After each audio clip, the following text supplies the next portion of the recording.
Sudah, Bu. Sudah, baik. Kali ini kita akan mempelajari tentang kerangka kerja desain universal untuk pembelajaran. Oke, baik. Apa tujuannya? Hmm, Ini tujuannya Ibu dan Bapak, Ibu-ibu.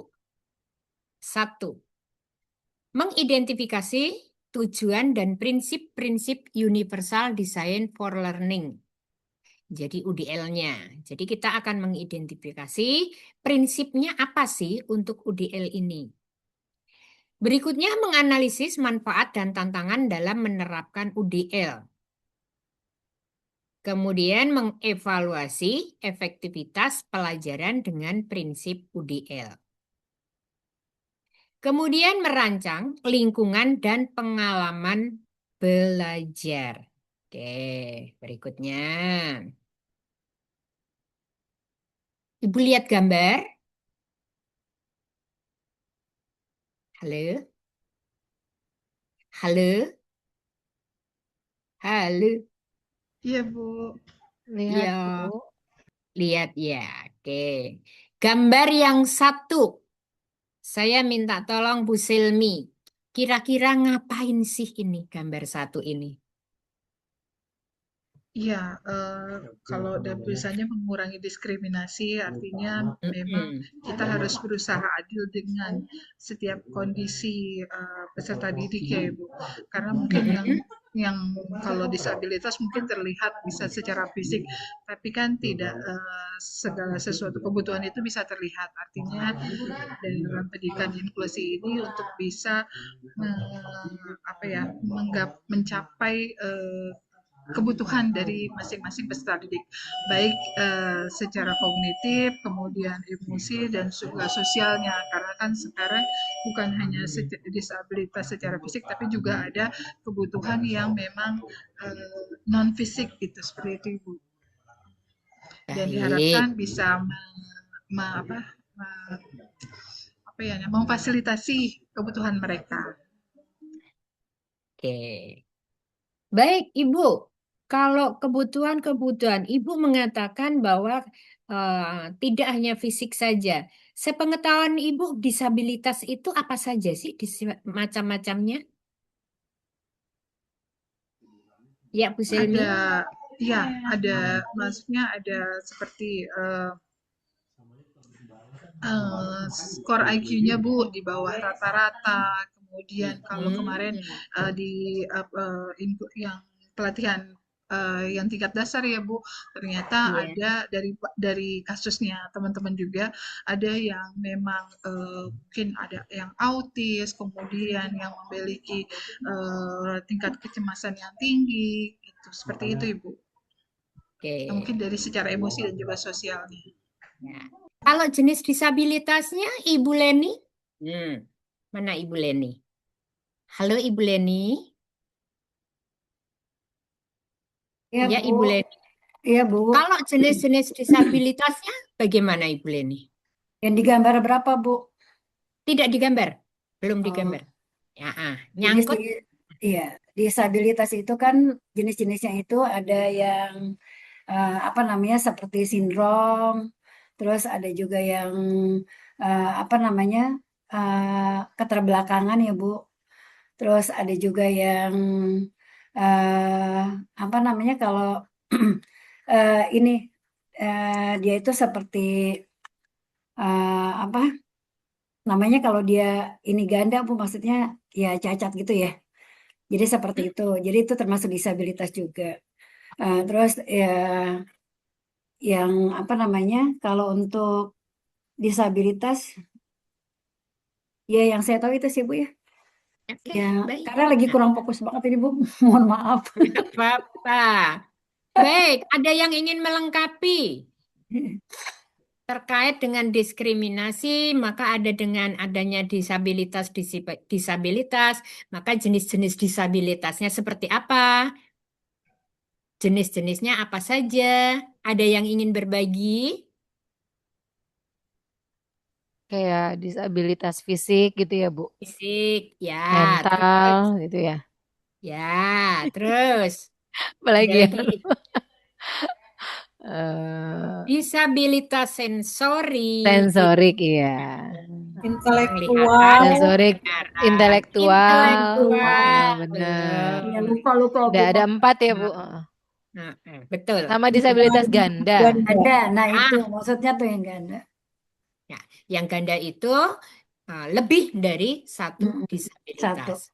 Baik. Nah, untuk mengurangi diskriminasi bagi anak-anak yang menyandang disabilitas ini, maka, inilah diadakan yang namanya kesetaraan. Laki-laki sama dengan perempuan ini ya, kalau di gambarnya. Nah, kesetaraan itu yang dimaksud kesetaraan apa ya, Bapak Ibu ya? Yuk, Ya, tidak membedakan. tidak membeda-bedakan. Bu Siti? Iya, Ibu. Mungkin memiliki hak dan kewajiban yang sama ya, Ibu. Hak dan kewajiban yang sama. Tapi bisa nggak dibedakan sih? Masa mau disamain semua, Bu? Dia? Bisa dibedakan, bisa tergantung disabilitasnya nggak sih, Bu ya? Oke. Tergantung kebutuhan Jadi, kali ya. Iya, tergantung kebutuhan. kebutuhan. Oh, iya benar sekali.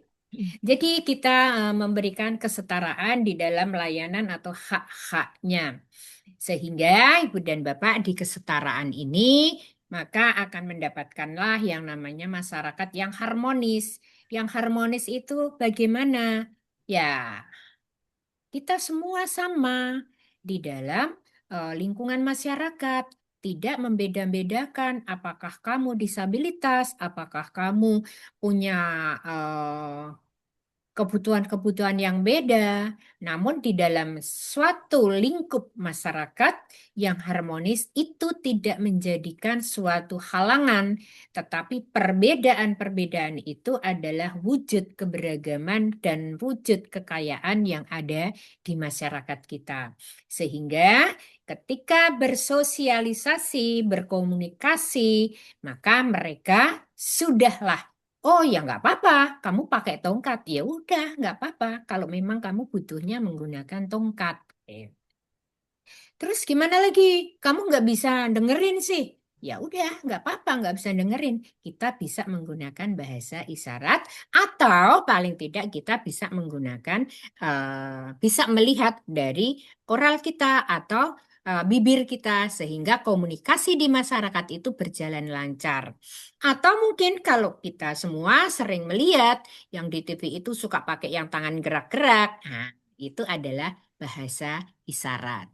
Sehingga apa? Yang nonton TV pun anak-anak yang tidak bisa mendengarkan atau yang mereka maunya disebut dengan tuli itu bisa mengerti apa yang dimaksud tampilan dari televisi.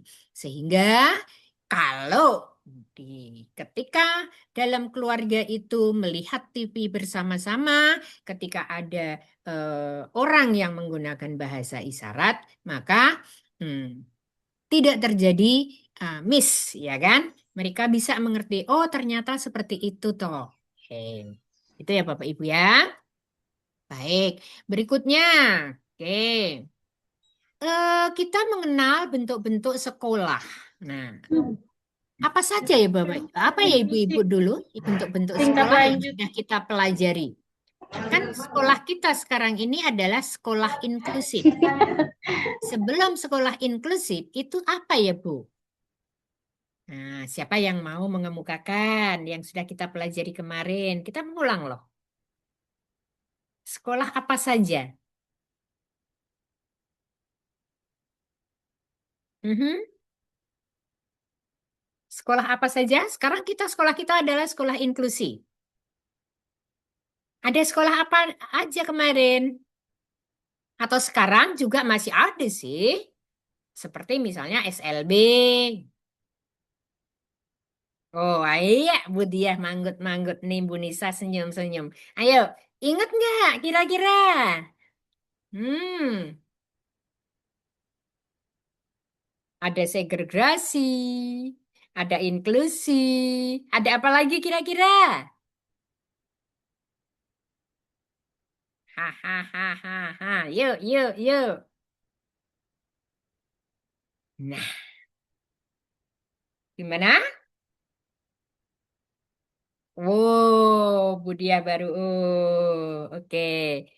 Apa saja, Bu Kresti?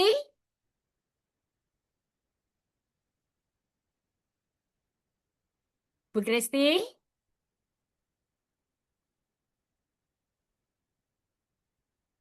Eksklusi. Anak-anak tidak bersekolah yang mempunyai hambatan atau disabilitas. Anak-anak tersisihkan. Hanya yang khusus saja, yang pinter-pinter saja. Misalnya. Kemudian ada yang namanya segregasi. Sekolah terpisah. Ada sekolah umum, Ibu dan Bapak, kita sekolah umum, ya kan? Ada sekolah khusus. Nah, sekolah khusus ini kalau sekarang adalah sekolah SLB, segregasi. Masih ingat kan? Sekolah umum, tetapi kita untuk yang sekarang di Jakarta ini merupakan sekolah inklusif. Nah, sekarang ini segregasi adalah sekolah khusus. Kemudian integrasi, kelasnya dicampur, tapi terpisah. Dikatakan bahwa sekolahnya adalah terpadu. Yang seperti apa terpadu?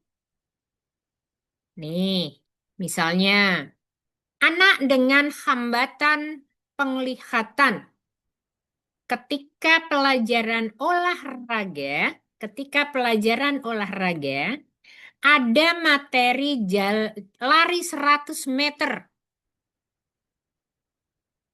Lari 100 meter itu kalau anak awas, nih anak awas yang kita melihat itu bagi anak-anak hambatan penglihatan mengatakan bahwa kita yang melihat ini adalah awas, orang awas. Nah, anak yang tunanetra ini disuruh ikut lari 100 meter. Pak, saya kan nggak bisa, Pak. Di depan ada hambatannya enggak, Pak? Nah, gurunya, ya terserah kamu. Suka nggak suka, mau nggak mau, kamu juga harus mengikuti materi ini. Nanti kamu nggak punya nilai untuk materi ini. Nah, inilah sekolah integrasi. Jadi apa Ibu dan Bapak? Ibu-ibu? Bu Anissa?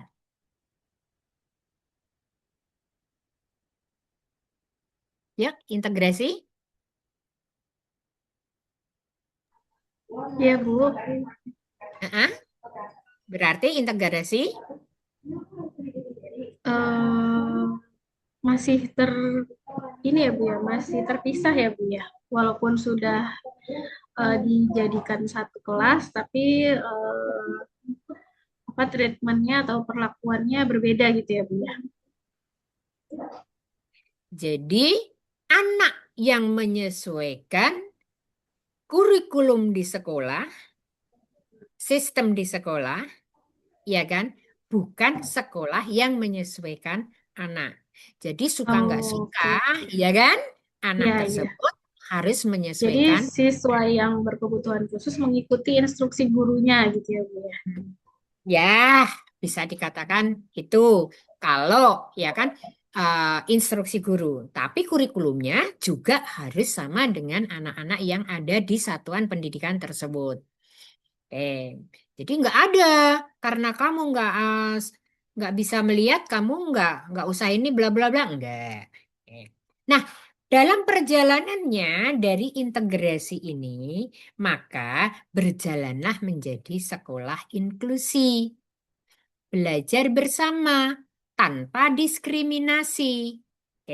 Kalau diintegrasi, masih ada diskriminasi.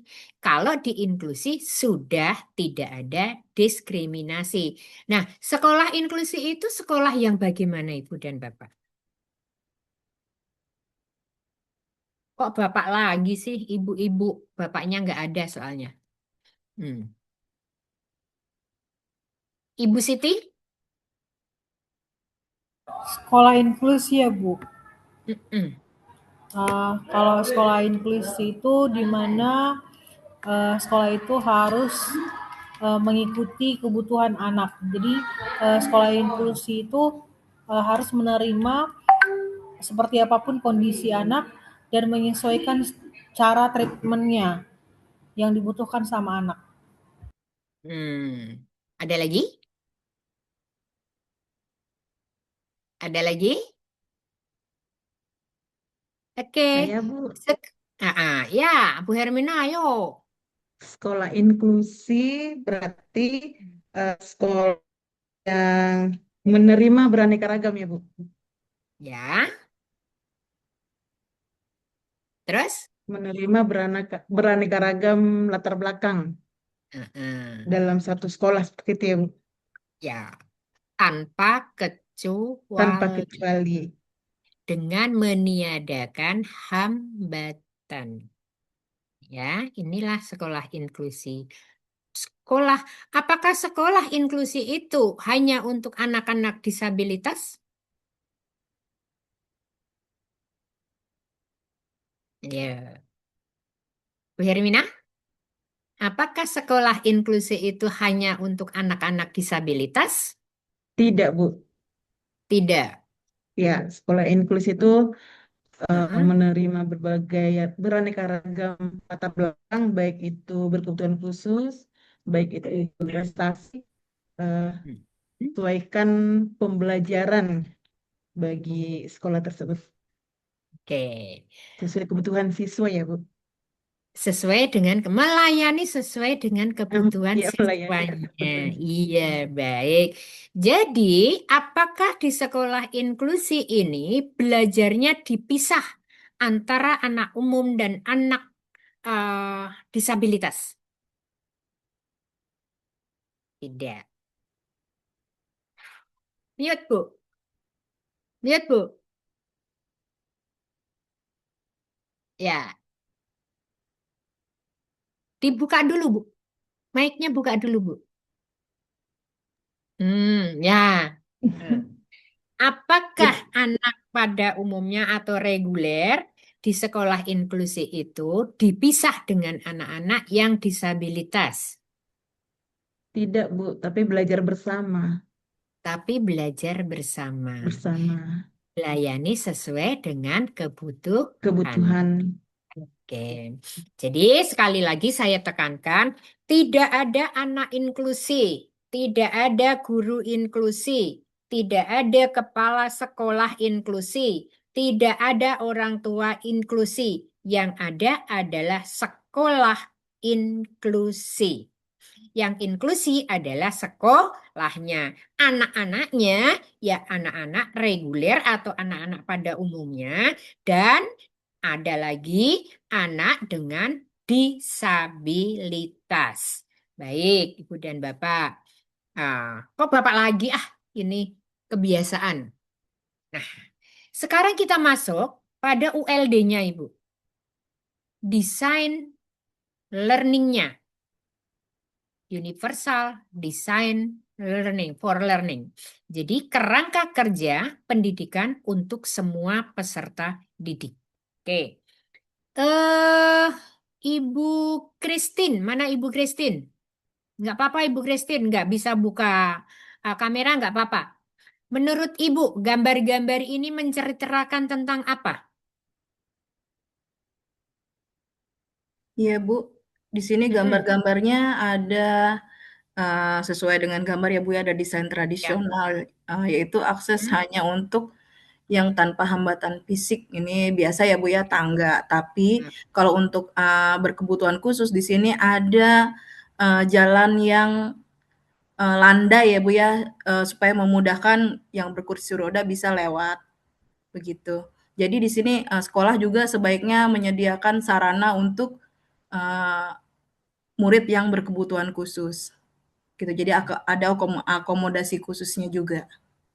Baik. Sudahkah di tempat Ibu mengadakan akomodasi yang khusus?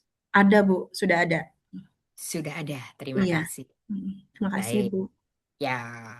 Nah, ibu-ibu semua Jadi ini konsepnya adalah sebuah arsitektur. Maka kalau sebuah bangunan tanpa ada akses untuk disabilitas, misalnya saja kursi roda ataupun krek tongkat, maka arsiteknya, nah ini berawal dari arsitek nih, maka konsep untuk desain bangunannya, maka dibuatlah yang namanya kira-kira adalah ini jalan landai. Seorang arsitektur bangunan pasti akan tahu seberapa kelandaian supaya kursi roda itu bisa atau tidak mengalami kesulitan ketika harus melewati jalan yang landai tersebut. Nah, Bapak dan Ibu, ini adalah universalnya untuk desain konsepnya adalah sebuah arsitektur. Dicontohkan sebuah bangunan dengan bangunan landai. Nah, bagaimana nanti di kerangka kerja di dalam pembelajaran kita untuk anak-anak yang memang mengalami atau mendapatkan disabilitas atas dirinya. Oke, gitu ya, Bu Ibu. Berikutnya sekarang. Jadi, yang tadinya akses yang desainnya tradisional pakai tangga, karena didesain sedemikian rupa, maka orang-orang yang mempunyai hambatan bisa mengakses untuk bisa masuk di gedung bertingkat ini. Ini kalau dengan aksesibilitas untuk jalan. Ya, jadi diakomodasi dengan bidang yang landai. Nah, ini semua merupakan arsitektur dari desain untuk pembelajarannya. Seorang arsitek pasti akan membuat yang namanya desain supaya kita, anak-anak kita, semua orang bisa untuk mencapai tujuan yang akan kita gunakan, misalnya saja kelas atau sekolah atau tempat-tempat yang umum. Begitu Ibu Bapak. Oke, berikutnya. Nah, desain universal untuk pembelajaran atau UDL ini adalah strategi proaktif yang mendesain lingkungan belajar sehingga ada banyak cara bagi peserta didik untuk berinteraksi, berkontribusi, dan belajar. Nah, desain universal untuk pembelajaran. Maka strategi kita adalah proaktif. Seperti apa Ibu proaktif itu? Sudahkah ibu-ibu ini menjalankan proaktif di dalam pembelajaran di kelas? Atau dalam layanan anak-anak? Yuk, siapa? Bu Christine sudah, Bu Siti sudah, Bu Diah. Proaktif Bu Diah. Sudahkah Ibu menjalankan proaktif? Bu Diah nggak ada. Ibu Siti? Ya, Ibu. Ya. Ibu sudah menjalankan pembelajarannya atau layanan ABK-nya itu proaktif pada anak-anak? Aktif misal kayak menciptakan perubahan yang positif gitu ya, Bu ya. Sudah ya? Ya, sudah Ibu. Fleksibel tidak, Bu? Iya, Bu, fleksibel aja gitu. Kadang kita fleksibel bisa juga. kelas. Jadi fleksibilitasnya ada ya? Ada. Ibu ketika merancang pembelajarannya, lingkungannya Ibu kondisikan tidak? Iya, bukan kadang anak suka bosen ya Bu di kelas. Ntar kita suka bermain gitu di lapangan. Nanti kita mencari. Waktu itu sih saya pakai kartu gitu Bu sama anak-anak. Jadi biar lebih happy aja mereka gitu. Happy, ya. Iya. Menciptakan lingkungan belajar yang nyaman bagi anak-anak, gitu ya, di dalam pembelajarannya. Oke, kemudian panduan merancang tujuan ini, Ibu, ketika kita mempunyai layanan pembelajaran, kita akan melayani anak itu sesuai dengan kebutuhannya. Nah, kita tahu sesuai dengan kebutuhannya itu dengan cara apa sih? Kita biasanya melakukan asesmen sih ya Bu ya. Asesmen di Oke, awal gitu dengan anak-anak. asesmen di awal ya. Terus nanti kebutuhan kira-kira materi apa dulu nih yang dibutuhkan oleh mereka gitu. Kan kalau untuk kelas 12 dia biasa jenjang karir gitu ya Bu ya. Jenjang karir, oke. Hmm. Baik, berikutnya Ibu. Siapa nih yang belum nih? Ibu Selmi. Nah, Ibu Selmi, mana Ibu Ya, Selmi? Ibu. Iya, Ibu. Oke, Saya. ya. Ibu, ketika Ibu akan merancang suatu pembelajaran atau rancangan, ya, atau layanan, maka Ibu akan merancang. Nah, rancangan ini adalah ada tujuan instruksionalnya, ya kan? TIU kalau zaman saya dahulu kala itu adalah TIU. Nanti ada tujuan khususnya. Kalau tujuan khususnya sekarang itu mungkin indikator pencapaian kompetensi, PK ya. Oke. Ada metode, ada materi, dan ada asesmen. Apakah Bu Selmi sudah juga membuat seperti ini di dalam rancangan layanan Ibu di kelas atau sebagai guru BK? Sudah, Bu. Sudah. Iya. Apakah hanya menggunakan satu metode? Oh, tidak, Bu. Tergantung sesuai kebutuhannya, Bu. Dan ini kan Oke. juga per kelas juga ada beda-beda kebutuhan juga kan ya, Bu ya. Hmm? Beda kebutuhan juga ya. Oke. Misalnya Ibu bisa cerita. Ketika Ibu akan melayani di dalam layanan materi apa, maka tujuan instruksionalnya Ibu apa, kemudian metodenya apa, kemudian asesmennya seperti apa. Bisakah? Untuk apa namanya pembuatan rancangannya ya, Bu. Misalnya seperti ada materi terkait dengan penyampaian media. Mungkin kalau ada siswa yang memang kurang apa ya namanya kurang bisa. Aduh, Ibu, mohon maaf, saya agak terpecah fokus. Saya izin, Ya. Ibu, mohon maaf, saya tidak bisa menjawab ini. Tidak bisa. Iya, Ibu nggak Ruth, apa-apa. halo Ibu Ruth. Tidak apa-apa Bu Selmi. Ibu Ruth, Maaf ya, Ibu.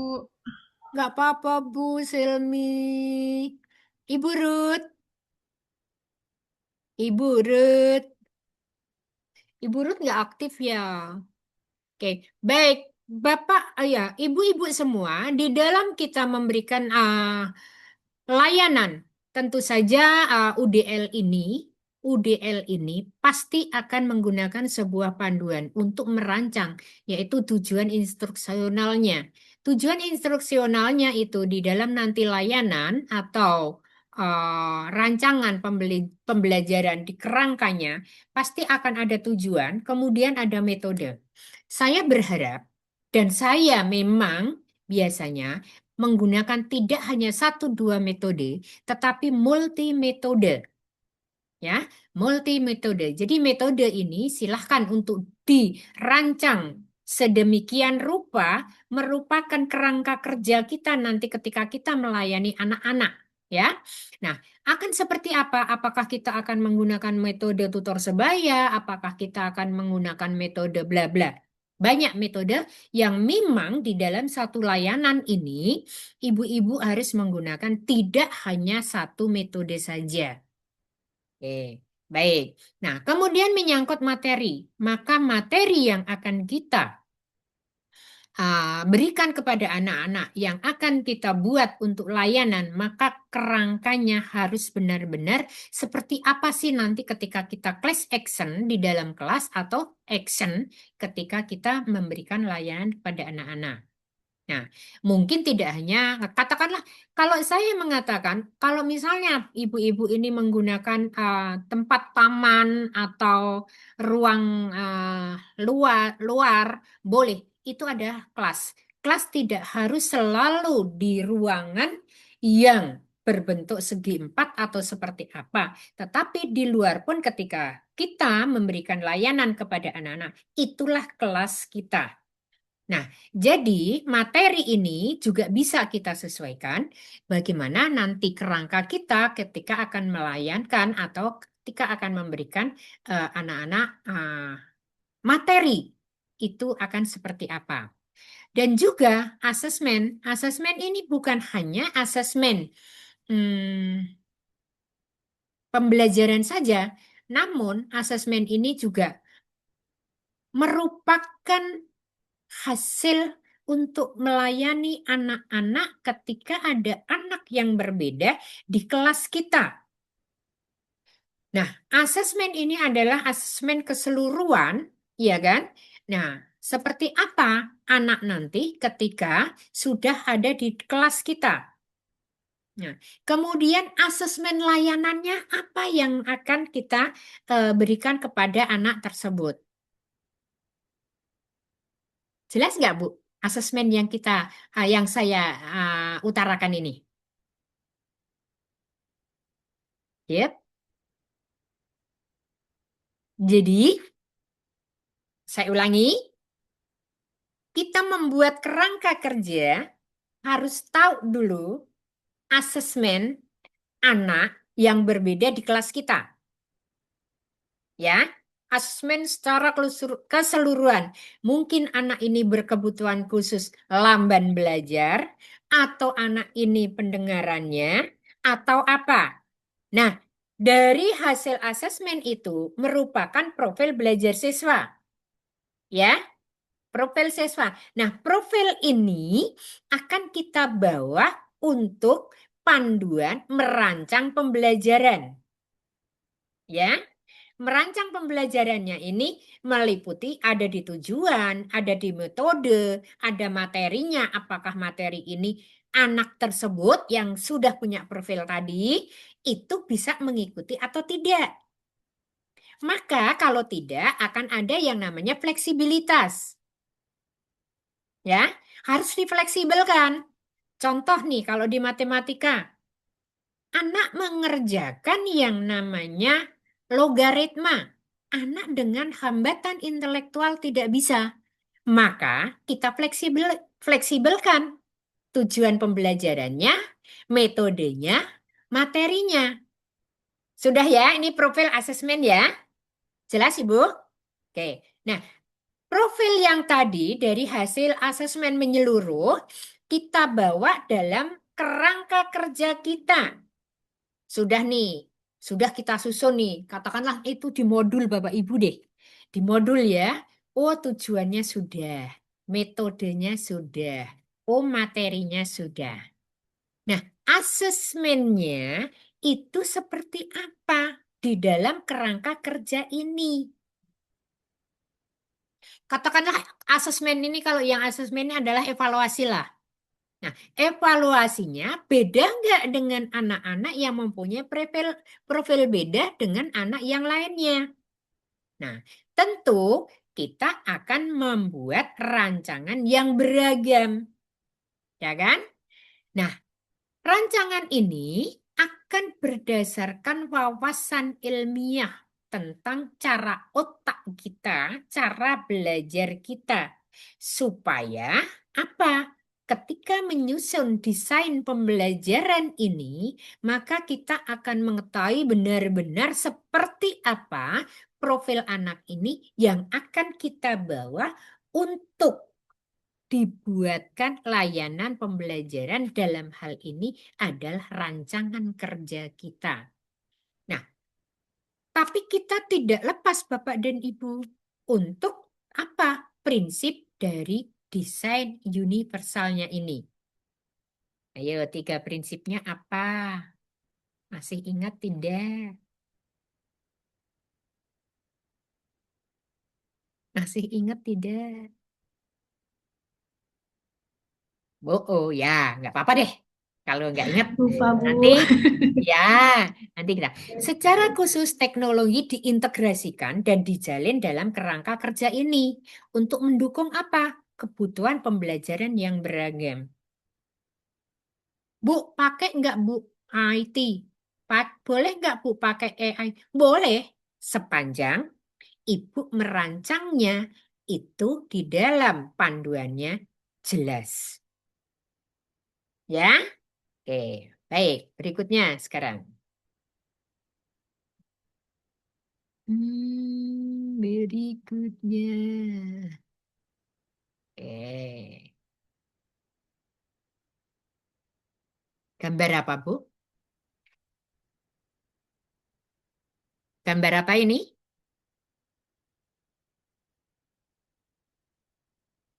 Ini gambar apa kira-kira? Ini otak kita, Bu. Ini adalah otak kita. Nah, di dalam UDL dan otak pembelajaran, 3 prinsip UDL terkait dengan area utama di otak. 3 area, kuning, hijau, merah, ya kan? Oke. Yang kuning ini apa yang kita lihat, apa yang kita dengar, ini di area sini. Nah, yang kita lihat, oh ternyata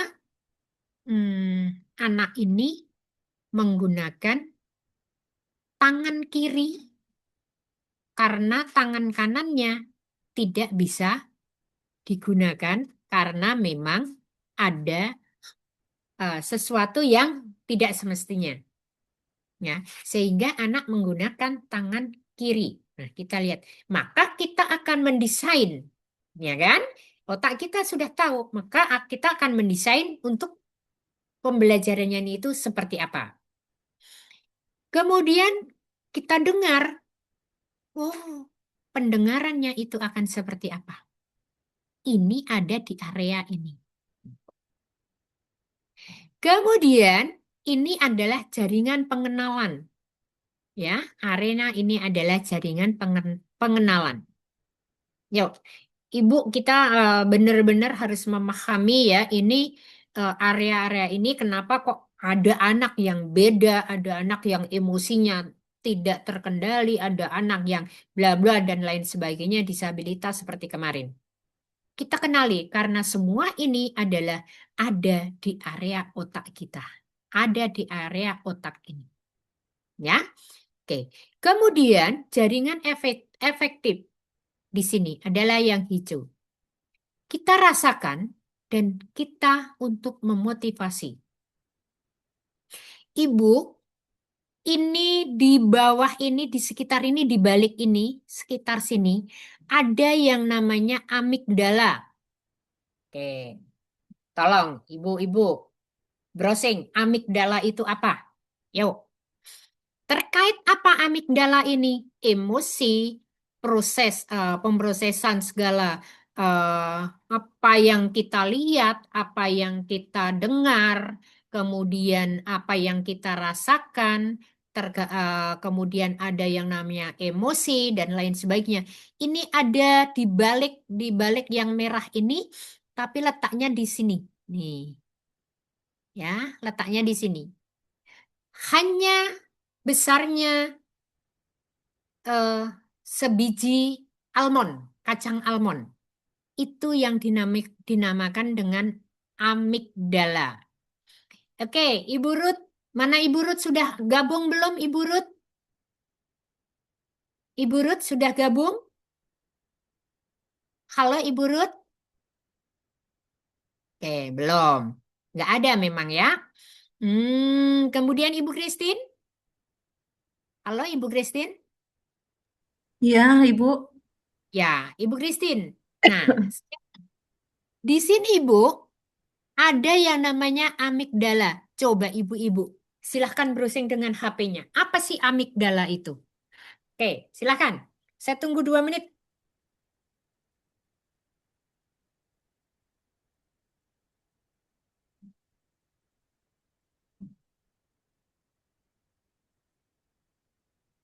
Ada yang sudah ketemu? Saya, Bu. Udah, Ibu. Ayo, sudah. Dengan siapa nih yang sudah ketemu? Kristi, Bu. Ya, oke, silahkan. Jadi apa itu amigdala?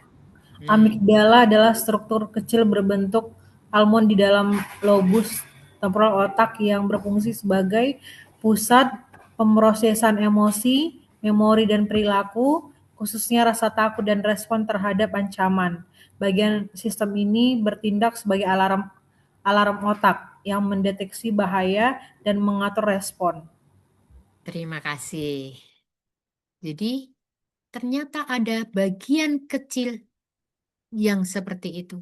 Begitupun juga nanti ketika kita akan melayankan pembelajaran kepada anak-anak didik kita. Kenapa sih kok kamu itu emosinya meledak-ledak? Nah, ada di bagian tadi, amigdala. Kenapa sih kok emosimu itu tidak terkendali? Ya kan? Nah, disitulah. Oke. Nah, untuk memotivasi juga. Nah, di motivasi ini kita di dalam otak pembelajaran, kita juga memberikan, di prosesnya ada di sini, di amigdala tadi. Bagian hijau ini, nah nanti ada di sebelah ini nih, kecil. Nah, ya, baik. Nah, itu bagiannya teman-teman yang di psikolog, ya. Oke, jadi 3 prinsip UDL harus kita pahami benar ketika kita akan melayani pembelajaran untuk anak-anak tersebut. Jaringan pengenalan sudah ya, kemudian jaringan efektif yang tadi, nih, kemudian jaringan strategis. Bagaimana kita merespon dan bertindak? Ini untuk kita nih. Bagaimana kita harus merespon dan bertindak? Nah, bertindak itu supaya apa? Layanan pembelajarannya itu bisa mencapai apa yang kita inginkan secara maksimal. Ya. Jadi, strategi di sini, strategi sangat dibutuhkan. Apakah hanya strategi? Oh, strateginya nanti anak belajar kelompok. Oh, strateginya nanti anak-anak presentasi. Oh, strateginya bla bla bla. Nah, ini ingat Ibu dan Bapak, UDL dan pembelajaran, otak pembelajaran. 1, pengenalan. Kita bisa melihat apa yang dibutuhkan. Kemudian jaringan efektif, apa yang kita rasakan atau emosi apa atau motivasi apa yang harus kita berikan.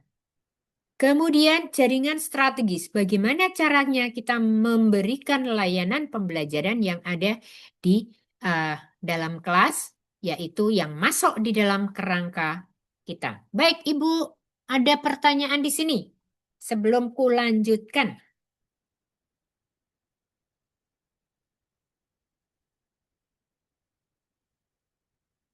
Ayo. Tidak ada?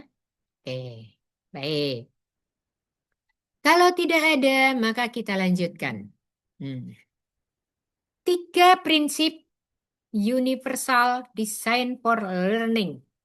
Kalau tadi 3 prinsip UDL terkait dengan area utama di otak. Harus bisa membedakan. 3 prinsip UDL terkait dengan area utama di otak. Kalau di sini sekarang 3 prinsip universal design for learning. Engagement, design multiple means of engagement. Merancang berbagai sarana keterlibatan. Nah, keterlibatan ini apa? Yuk, Ibu, siapa nih? Ibu, Bu Ruth ini kok nggak ada? Bu Aprina. Bu Aprina. Iya, Bu. Keterlibatan, sarana keterlibatan, motivasi dan partisipasi. Misalnya apa? Dalam layanan Ibu. Untuk yang anaknya, Bu. Ya, Apa ya contohnya ya? tidak aja anak Misalkan, saja. Pokoknya di dalam kerangka kerja kita. misalkan kalau misalkan ada kayak lomba di sekolah, Bu, mereka tetap kita libatin untuk ikut lomba, tidak ada diskriminasi karena mereka seperti itu, jadi kita tidak ikutkan gitu, Bu. Terus?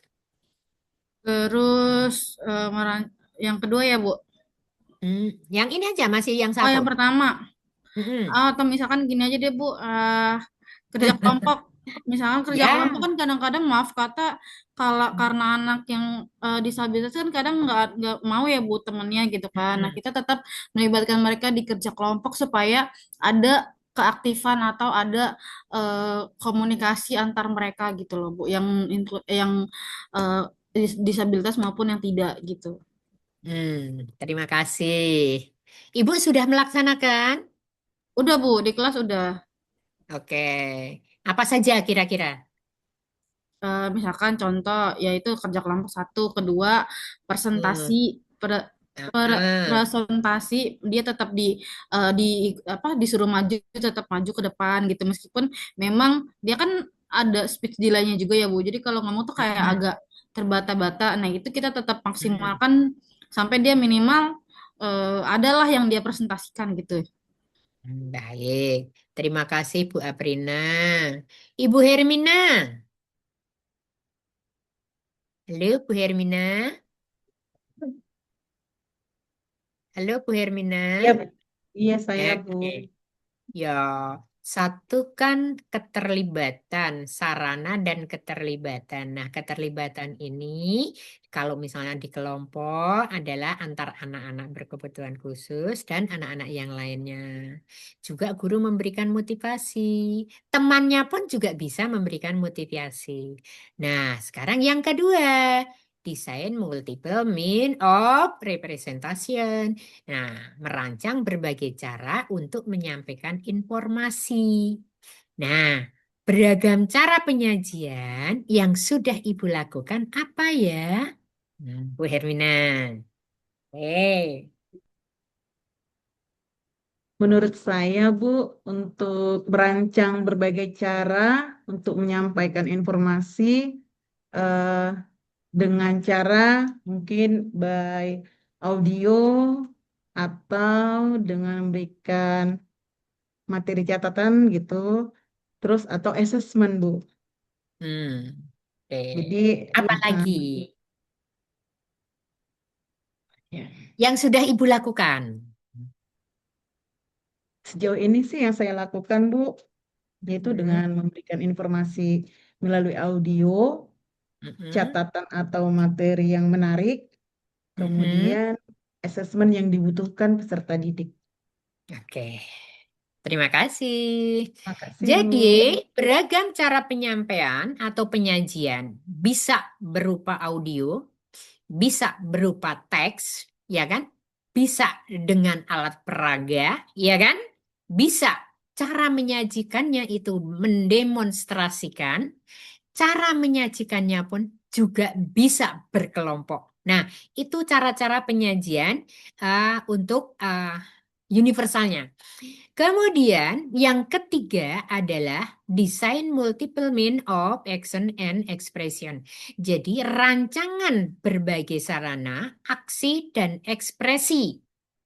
Oke, saya minta Ibu Hermina sudah, Bu Kristi sudah, Ibu Anissa. Iya, Ibu. Ya. Untuk yang ketiga, aksi dan ekspresi. Kalau di sekolah kami untuk anak-anak yang berkebutuhan khusus itu, Bu,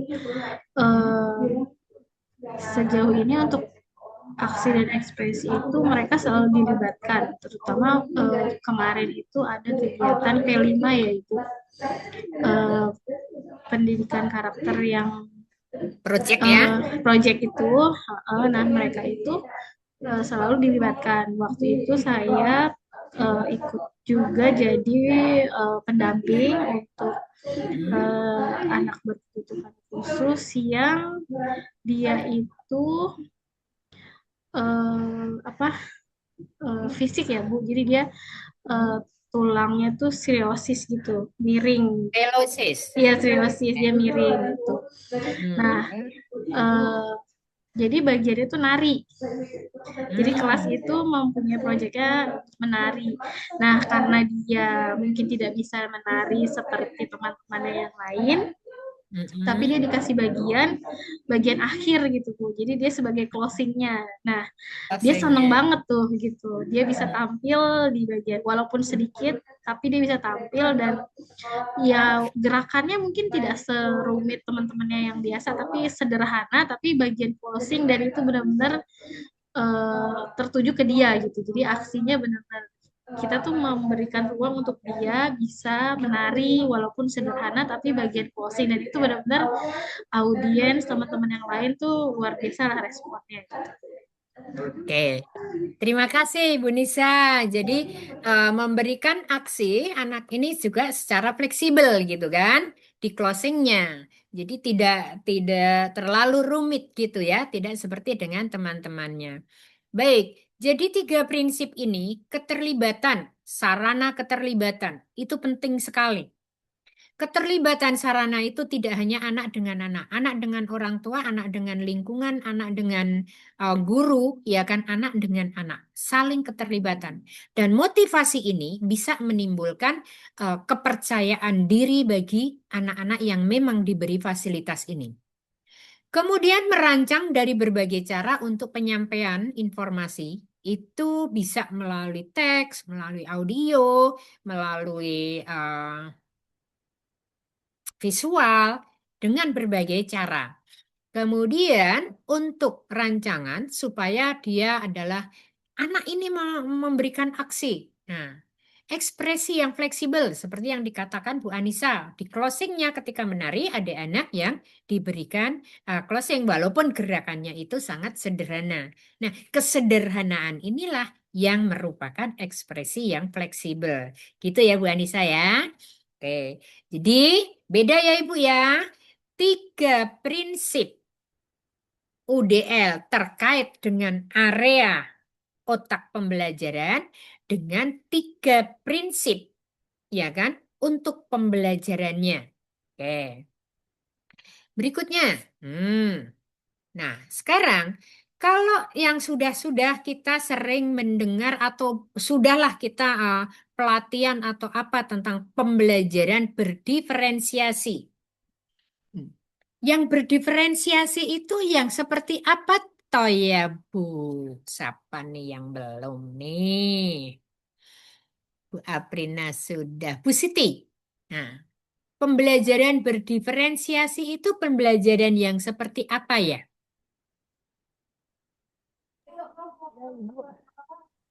Biasanya itu pendekatan pembelajaran gitu Bu, menyesuaikan dengan prosesnya gitu sih Bu. Terus Betul. bisa berdasarkan dengan minatnya siswa atau kemampuannya siswa itu sendiri. Nah, sekarang apa sih yang didiferensiasikan? 1. Apa ya? Siapa deh Bu? Ada 4 ya, benar ada 4, benar. Yang didiferensiasikan itu ada 4. Apa ya? Konten, Prosesnya.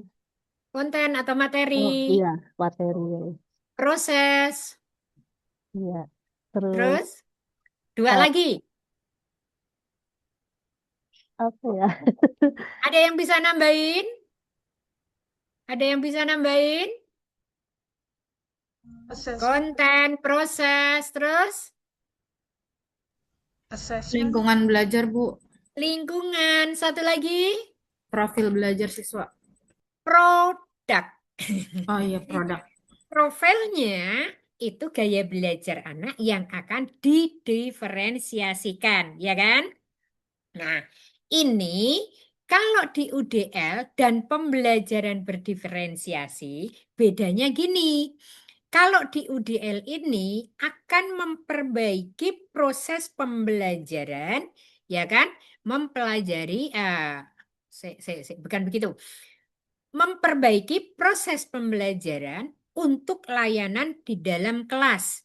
Layanan di dalam kelas, di dalamnya ada anak-anak yang berkebutuhan khusus. Ya. Nah, nanti prinsip UDL-nya yang 3 tadi itu masuk. Sarana keterlibatan, penyajian, kemudian aksinya. Nah, namun di diferensiasi ini memperbaiki satu individu anak. Ya. Berdiferensiasi ini memperbaiki satu individu anak atau murid. Nah, apakah UDL dan berdiferensiasi ini di dalam kerangka pembelajaran kita itu, wah, berarti kalau kayak gini bertolak belakang? Tidak. Ibu-ibu, berdiferensiasi maka akan masuk di UDL. Ya, diferensiasi apa gaya belajar anak bisa dibuatkan kerangka pembelajaran untuk di dalam kelas untuk satu kelasnya. Walaupun nanti ada diferensiasi kontennya atau di prosesnya atau di produknya. Nah, contoh kalau di produk. Kalau misalnya anak membuat proyek, ya anak pada umumnya akan berbeda dengan anak yang mempunyai gaya belajar yang berbeda. Nah, itu bedanya di produk. Maka di sini berdiferensiasi. Masuk nggak di UDL? Masuk. Ketika kita akan memperbaiki proses pembelajaran. Oh, ternyata ada anak yang beda. Ya sudah, kita perbaiki di proses pembelajaran supaya anak yang beda ini bisa ikut belajar bersama di sini. Jelas nih, Ibu? Ada pertanyaan, Ibu-ibu? Yo? Iya, yuk. Iya, yuk. Silakan. Ada pertanyaan kah? Bu Siti, sudah? Oke, baik. Yo. Eh, sudahkah Bu Siti menjalankan ini di dalam pembelajaran Ibu? Melaksanakan. Ya. Sudah melaksanakan? Iya, Ibu. Sudah, Ibu. Sudah. Oke. Ya. Ibu Aprina sudah melaksanakan? Sudah, Bu. Sudah. Ibu Silmi sudah melaksanakan? Bu Silmi. Aduh. Ini burut nih Belum yang nggak Ibu, ada belum maksimal Ibu. Oh, belum maksimal, tetapi sebagian Iya. sudah melaksanakan ya. Iya Ibu. Baik. Coba ini. Kita refleksi. Ya, kita refleksi. Coba Bu Aprina, minta tolong dibacakan. Refleksi strategi pembelajaran yang inklusif. Ini untuk catatan, untuk refleksi ibu-ibu sendiri ketika sudah membuat rancangan kerja pembelajaran, kemudian sudah di class action kan, sudah diberikan kepada anak-anak. Coba. Silahkan Bu Aprina, baca nomor 1.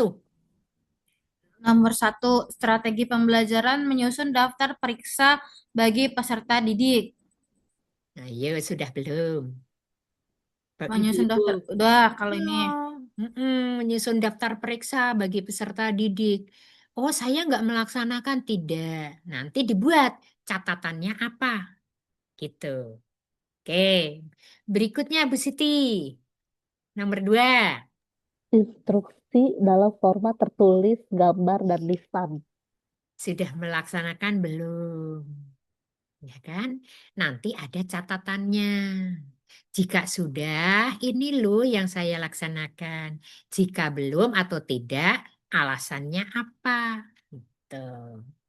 Oke, Bu Aprina, nomor 3. Bu Aprina sudah ya tadi ya? Udah Bu, nomor 1. Oke, ya Bu Selmi. Ya, Bu Selmi, nomor 4. Oh, nggak ada. Bu Kristi, nomor 4.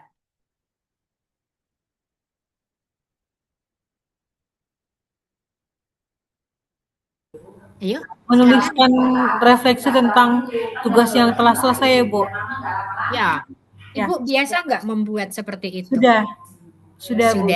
Anak-anak tuh diminta menuliskan apa yang dia dapat, kemudian apa yang menjadi tantangannya, terus apa yang akan mereka lakukan setelahnya.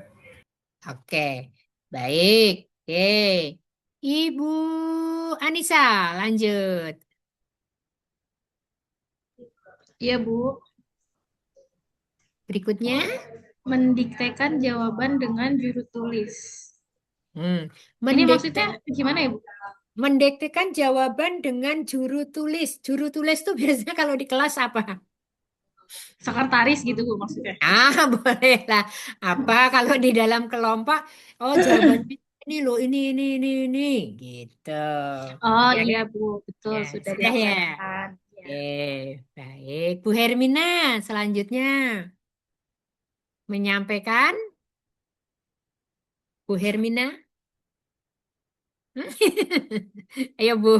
Maaf ya Bu, anak-anak murid saya suaranya jadi Nggak apa-apa, nomor nggak berapa Bu? apa-apa. Di kelas. Bu Hermina di kelas. Iya Bu, lagi ngawas ujian Bu. Oke, yuk. Nomor Nah, menyampaikan apa nih? Nomor 6. menampilkan video dengan teks. Mm-mm. Iya Bu, menampilkan video dengan teks Bu di kelas. Pernah dilakukan tidak? Pernah Bu. Pernah. Kemudian berikutnya, siapa yang belum ya? Ayo, nomor 7. Bu Selmi, lagi? Iya Bu, nomor 7 mengacu pada Yuk. glosarium untuk setiap topik. Iya. Ah, Hmm.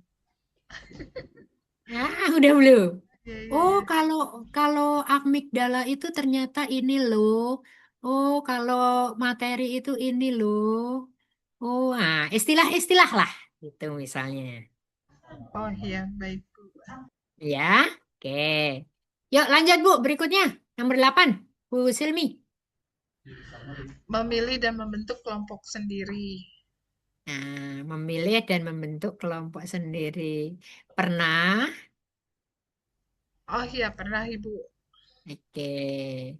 Bu Christine, ada Bu Christine? Ada, Bu. Ada yang ke-9. Iya, memilih topik proyek penelitian sendiri. Iya, Ya, pernah, Bu.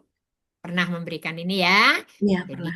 strategi pembelajaran yang inklusif. Nah, ini seperti ini. Jadi, strategi mana yang paling sering Anda gunakan? Strategi mana yang belum pernah Anda coba? Strategi mana yang paling berdampak bagi peserta didik berkebutuhan khusus?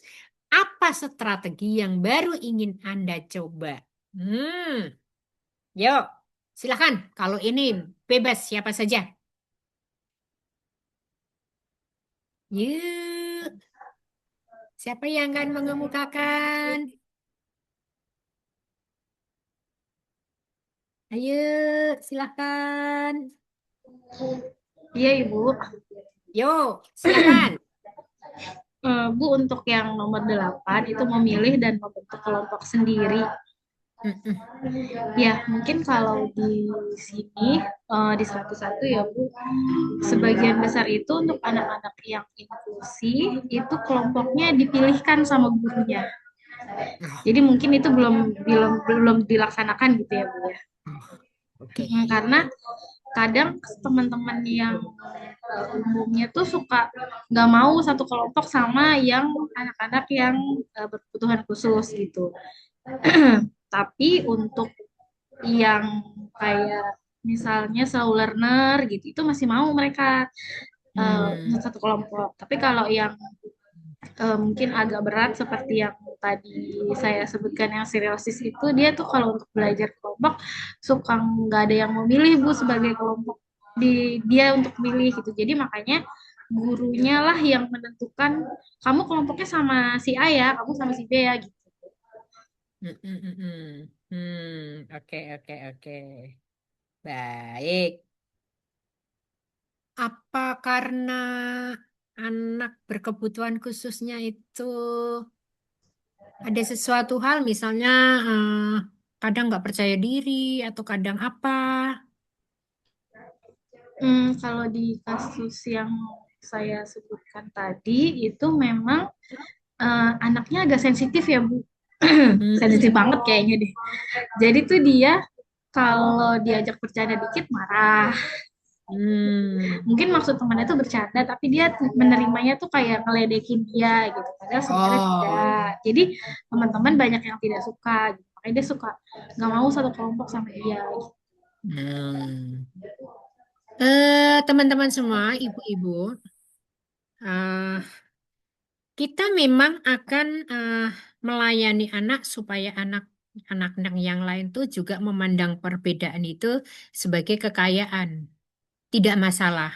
Namun, juga kadang-kadang tergantung dari anak berkebutuhan khususnya itu juga. Anak-anak yang lain sudah ngajak-ngajak, yuk, yuk, yuk, yuk.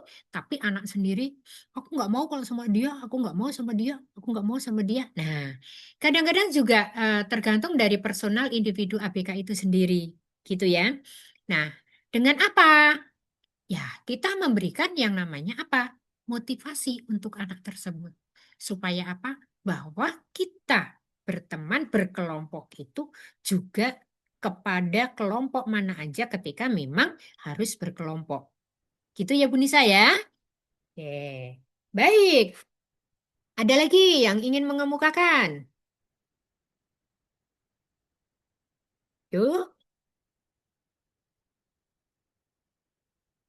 tidak ada? Baik. Nah, sekarang saya ingin dari ibu-ibu ini semua satu-satu ya. Nanti saya nggak bisa nilai kalau nggak satu-satu itu. Bu, dimulai dari Bu Anissa. Hmm. Dari strategi kita merefleksikan diri, apa saja yang sudah kita lakukan dari sekian ini? Apa saja Ibu? Bu Anissa kira-kira. Tadi kayaknya yang nomor 8 belum ya Bu ya. Yang Kalau nomor yang nomor 8 8, belum. iya belum. Terus? Kemudian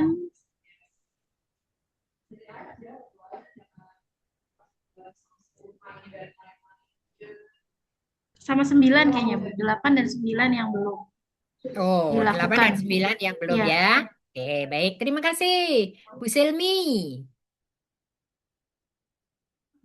Silahkan Bu Iya Bu, Selmi. saya Heeh. Apa sudah eh, semuanya? Apa ada tambahan? Atau ada yang belum? belum Ibu, untuk nomor 9 belum, kemudian kalau untuk nomor 8 memang ada yang pernah memilih dan bentuk kelompok sendiri, ada juga yang memang kita harus pilihkan sesuai dengan kondisi saja. Itu. Oke, Bu Christine. Iya, Ibu. Kalau untuk saya mungkin mungkin strategi yang nomor 5 itu tidak dilaksanakan di sekolah saya karena memang anaknya yang berkebutuhan khusus itu alhamdulillah masih baik ya Bu ya, masih bagus, masih bisa mengikuti lah gitu. Bahkan untuk memilih kelompok pun bisa dan memilih topik proyek penelitiannya sendiri pada saat P5 juga sudah bisa gitu. Terima kasih Ibu. Terima kasih. Baik, Ibu Kristi. Nah.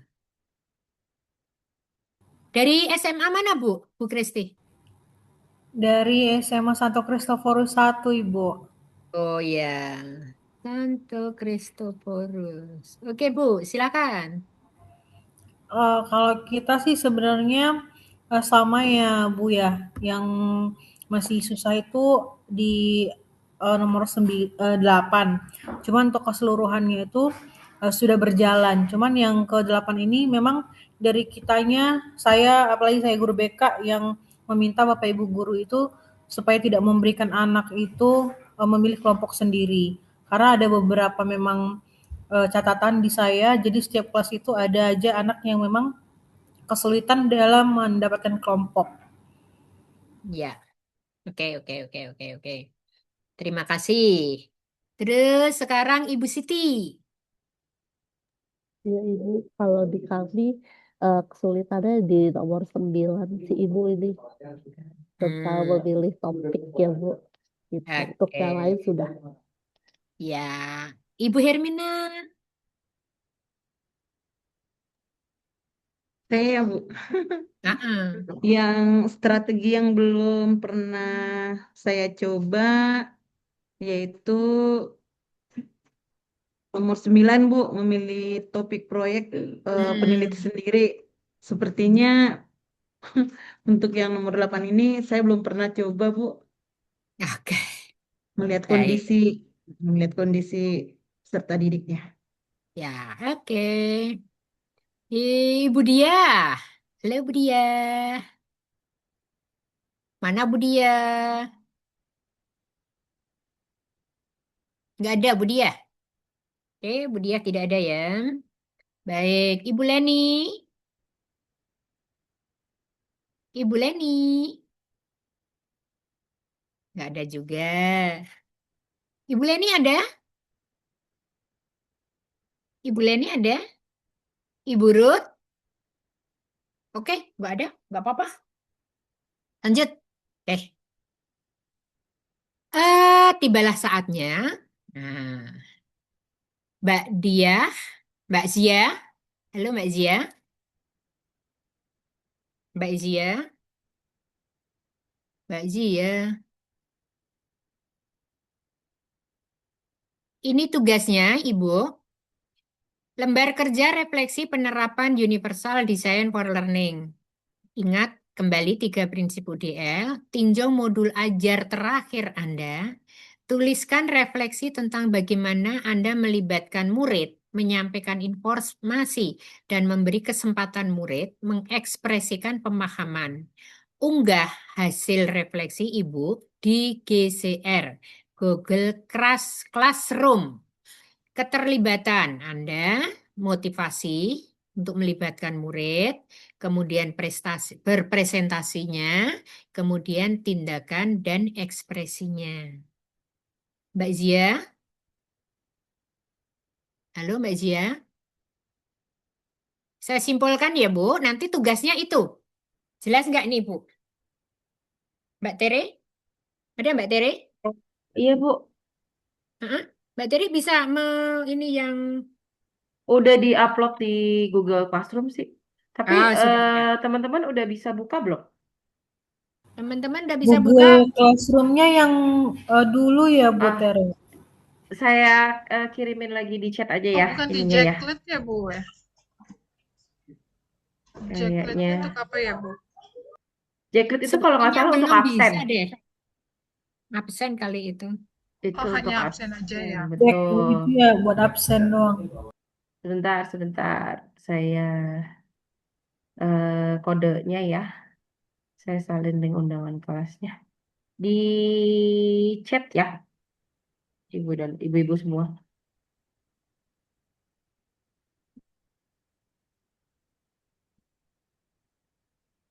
Nah, ini Google Classroom-nya udah di chat. Alamat linknya.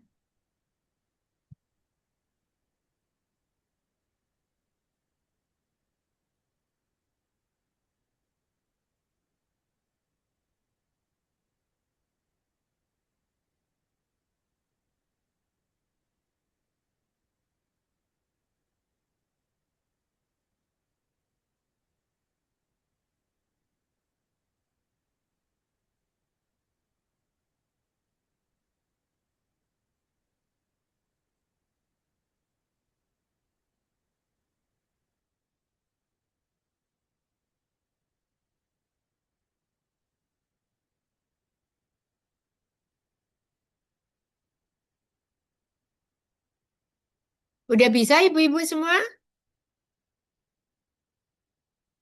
Halo? Ibu-ibu? Belum muncul. Belum ada link Google Classroom ya, Bu? Oh, belum ada. Kayaknya tadi mau dikirim sama Bu Tere ya? Udah di chat? Di chat. Di kolom Di chat ada, Bu. Di kolom chat. Oh iya. Di Google Classroom-nya sudah ada? Sudah dibuka?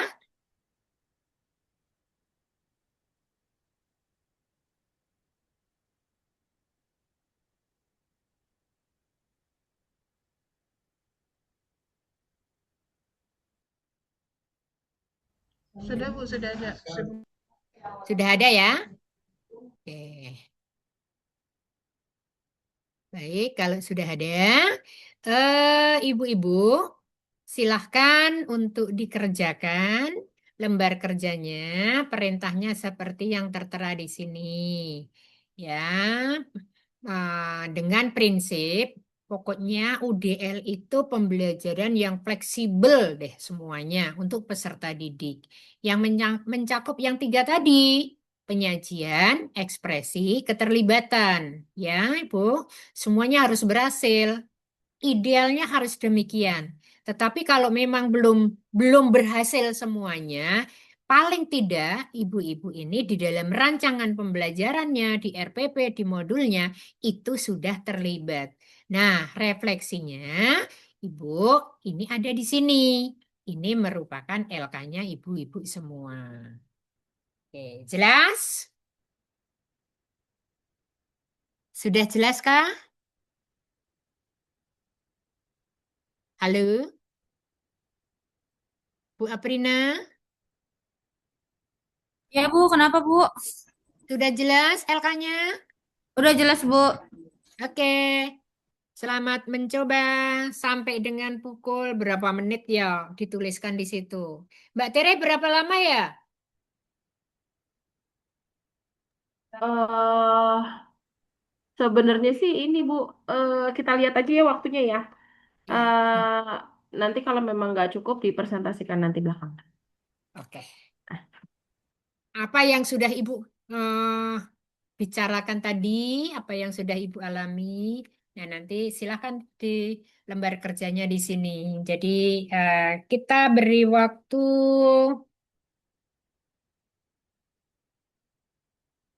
ya dikerjakan sampai dengan harusnya sih sampai pukul 50, 11.50 ya. Apakah 12 menit selesai?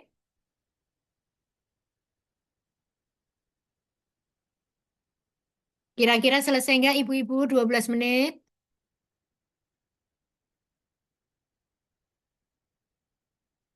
Ibu izin bertanya, Yo, tugasnya yang dari PPT Ibu ini atau yang di classroom ya Bu? Kayak soalnya beda ya Bu?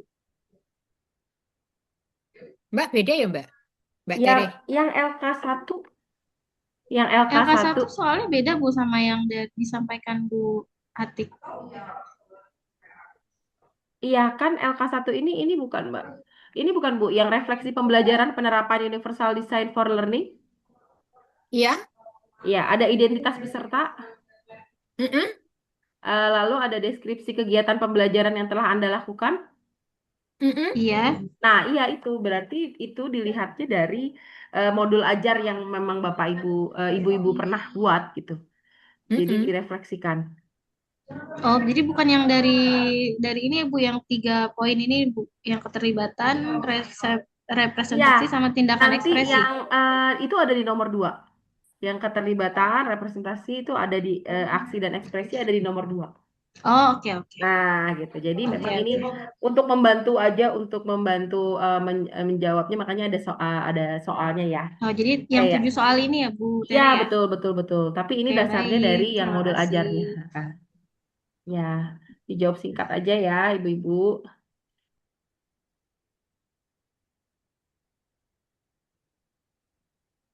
Yang tadi saya stop screen ya Bu?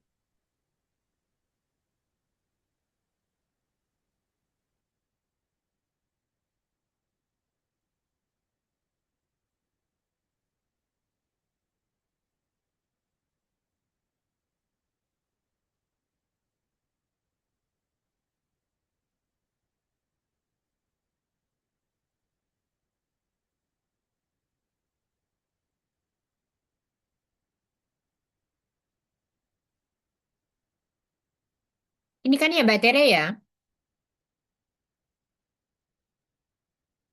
Mbak Tere? Iya betul Bu itu. Iya.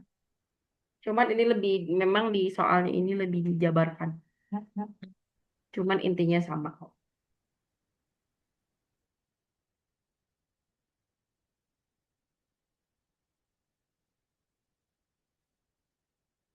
11.50 ya ibu-ibu? Bisa nggak?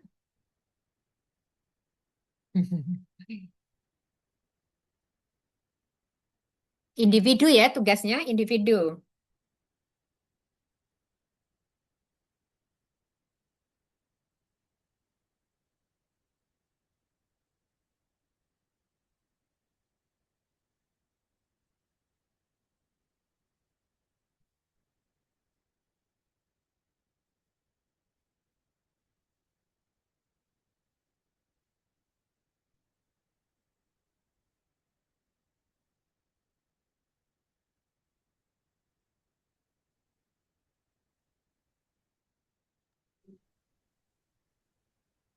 Ibu maaf, berarti yang satu lagi enggak ya yang ada diskusinya?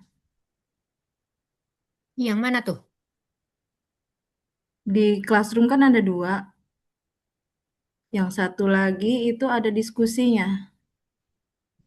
Mbak Tere? Yang LK2 tema 1 topik 2 itu belum ya Bu ya? Oh, belum.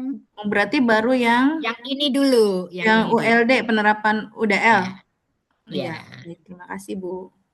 Sama-sama.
Sudah selesaikah Ibu-Ibu?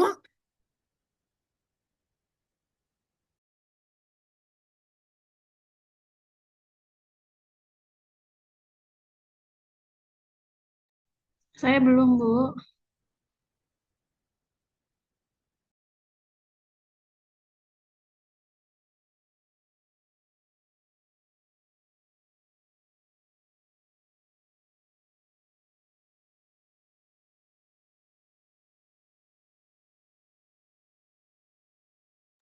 Ada yang sudah?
Ibu-ibu sudah ada yang selesai?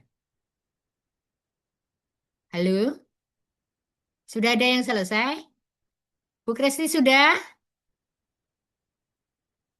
Bukan di Belum, proses. Bu, belum. Belum.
Baik, ibu-ibu semuanya, kita istirahat dulu, ya kan? Nanti setelah istirahat,